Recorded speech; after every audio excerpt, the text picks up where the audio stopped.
Hello, my name's Jose. I'm a sim racer here in Miami, Florida, and today I just wanted to talk about my sim racing story, how I got into this, and my whole racing background. So, when I was 5 years old, I think it was right around December, right around my birthday and Hanukkah time, and we were living in Puerto Rico, and still to this day, I remember this like it was yesterday. My dad had came home. They had given me a box, and it was one of my gifts for that night or whatever. And in that box was a helmet. And prior to that week, or prior to that night, I should say, we had been at my dad's shop for a good 2 to 3 days, I think it was. And I was just there getting fitted for a car. And the story was that I was getting fitted for a car that was for somebody else. And anyway, fast forward back to that night, I get the helmet, and of course, as a immature little 5-year-old that I was, and I'm like, well, where's the car? If I have a helmet and a suit and all this stuff, where's the car? And that's when my dad's like, it's in the truck. And mind you, back then I was tiny, and so was the car, so I could just fit nicely back in the pickup truck. And from there, I don't really have a whole lot of memory, but I do remember. I don't remember what happened from that night until the first day that we got on track, but I certainly remember many times on track, and all of the laps that we did at this specific track in Puerto Rico. And it was an experience that I think is unique to the extent that I know a lot of kids don't grow up being able to go and race around a track, or just have parents that support that kind of an activity. So I think that growing up, that was a unique experience to me. And I know a lot of other sim racers and a lot of other actual racing drivers have grown up the same. So that's where I feel that I connect to them. When we left Puerto Rico and that we moved here to the States, we moved here to Miami, karting wasn't what it was in Puerto Rico, and it was not as safe as it was back then. And there wasn't a community like there was over there. So it was something that we decided to just leave and not continue pursuing. Other than that, it is outrageously expensive to go go-karting and just to go racing in general. So from there, life happened, and fast forward to now, or fast forward to about 5 years ago, one of my very good friends had gotten me into sim racing. He had shown me iRacing, and I remember I went to his house, put on the VR, and it was an MX-5 race in Laguna Seca, and I was doing terrible. It was my first time ever in VR, and it was just, I think it was more about the VR experience than actually driving. It was fun, but it was nothing I really thought about pursuing or anything. So I let it go, did my thing, went home, and that was it from there. Several weeks later, he had called me. He had a spare wheel laying around, and he just let me borrow the wheel. I still have the wheel there in my closet, and I had set that wheel up on my PS3 with F1 2017 or 2016, I think it was, and was just playing that religiously. I had downloaded iRacing back when it was available on the Mac, so I played iRacing for as long as I could until I kind of just got tired of it and stopped sim racing for quite a while. Then I had the sim rig. It was just my computer with my wheel and pedals that were all just there in the same area. I would just set up the wheel and take it off whenever I wanted to get back to work. And then I decided to just have it set up right here. If to the left of where all the camera gear is, that's where it was.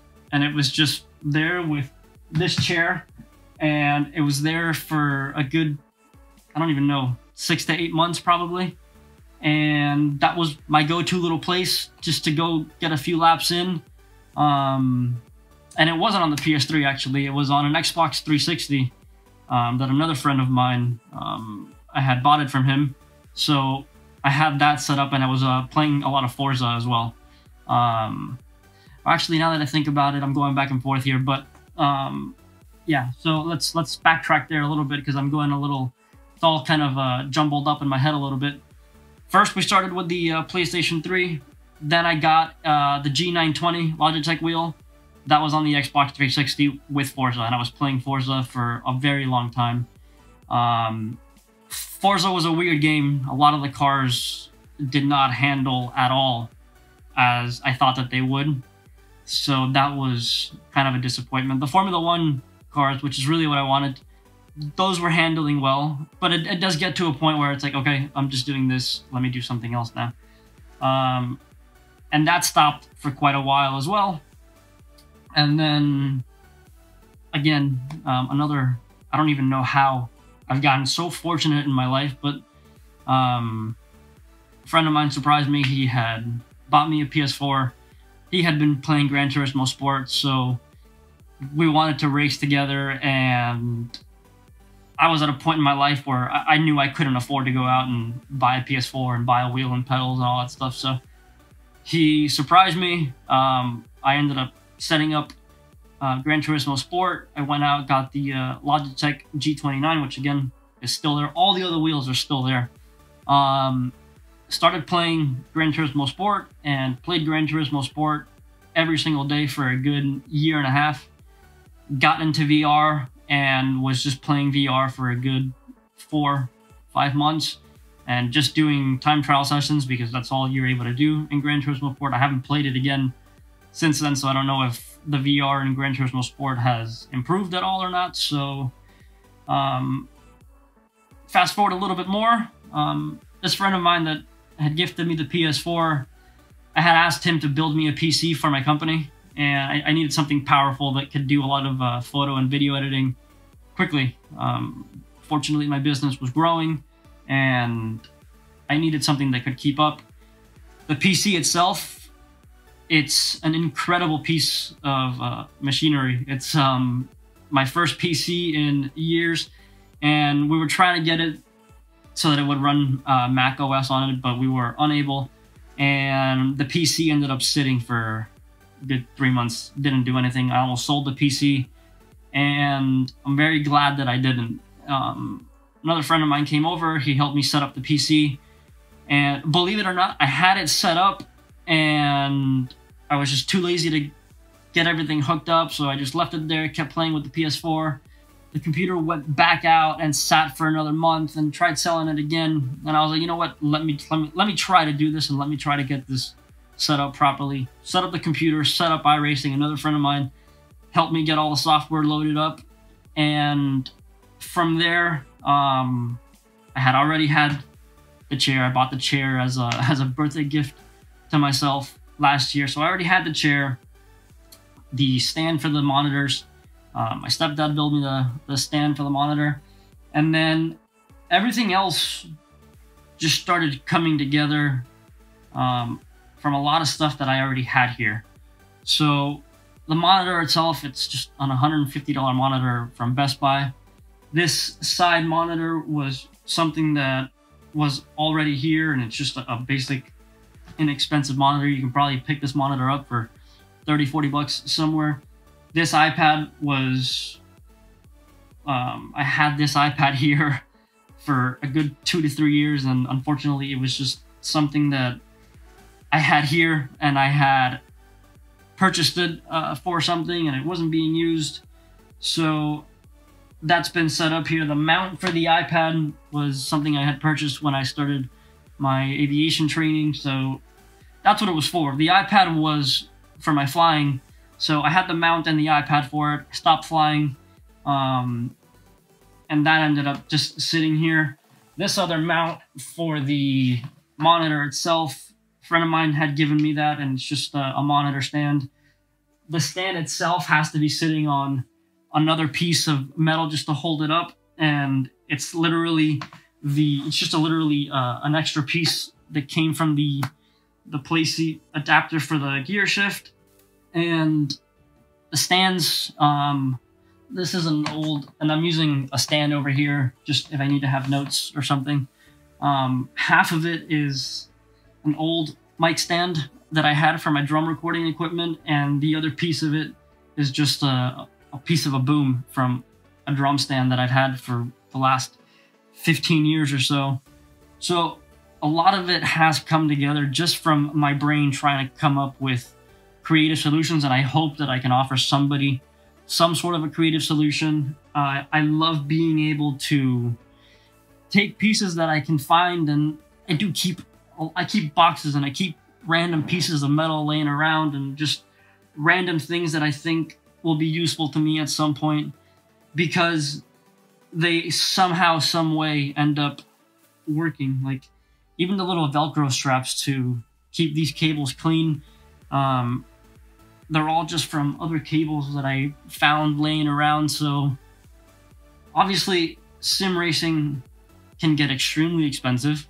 I mean, the sky's the limit with the amount of gear and equipment you can buy and the setups you can do. So this wasn't to show off this rig. It was to share my experience, as this channel is called, a sim racing experience, just to share my experience where I came from, all of the work that has gone into building this rig. This rig has given me an incredible amount of joy.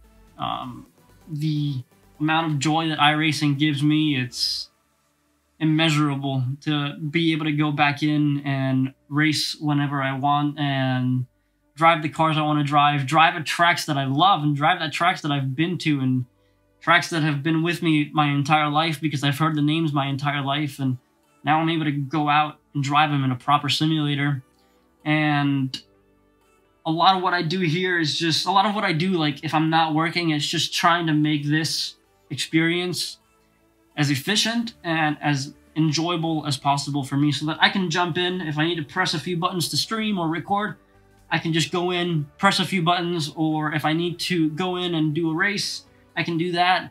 I actually go a lot to the indoor karting places, and they're fun. But a lot of the times you're out on track, people mess up, it slows down, and it ruins the entire experience. You got to drive over there, and it's just traffic, it's expensive. And now we are fortunate enough that we're living in a time where something like this can be built, and something like this can almost to a very high degree replicate the same feelings. It's the same muscle movements and everything.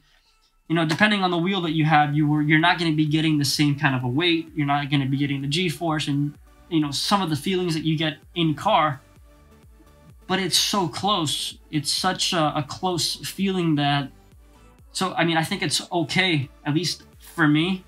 I deal with a lot of anxiety, and I've dealt with a lot of depression. So in the past, being on track can be an anxious experience, and being scared on track, it's dangerous. It's not just as much as of you know, if you're scared, you probably shouldn't do it. No, if you're scared, don't get on track, because it's dangerous. There's people moving around at a very high speed, and if you freak out and do something, you could cause a wreck, and you could cause an accident, and accidents on track can end pretty badly, as I'm sure some people have seen. So the simulator takes that entire risk away, brings your cost down significantly of racing, and I think it's just a fun thing to do here in the comfort of your own home or your office or wherever you want to set up your simulator or your wheel and pedals. You definitely don't need a rig like this. I do this because this is almost like a bigger part of my life than anything else. I don't really spend too much time hanging out outside of home, so I really wanted something. I really wanted my office and something that I could go to and just disconnect, and I think that this rig has really done that, and I think that sim racing overall has really done that and helped me with a lot of that, and has really brought back a lot of the confidence that I really felt like I lost for quite a bit of time. Even just doing these videos right now has been a really cool experience, just being able to talk to camera and being able to talk to camera about something that I'm incredibly passionate about. So that's my story. I hope you enjoyed it. If you did, please hit like, share it if you can. I would love for other people to see this story, and I would love to connect with other people and listen to their stories. So I will see you in the next video. See you later.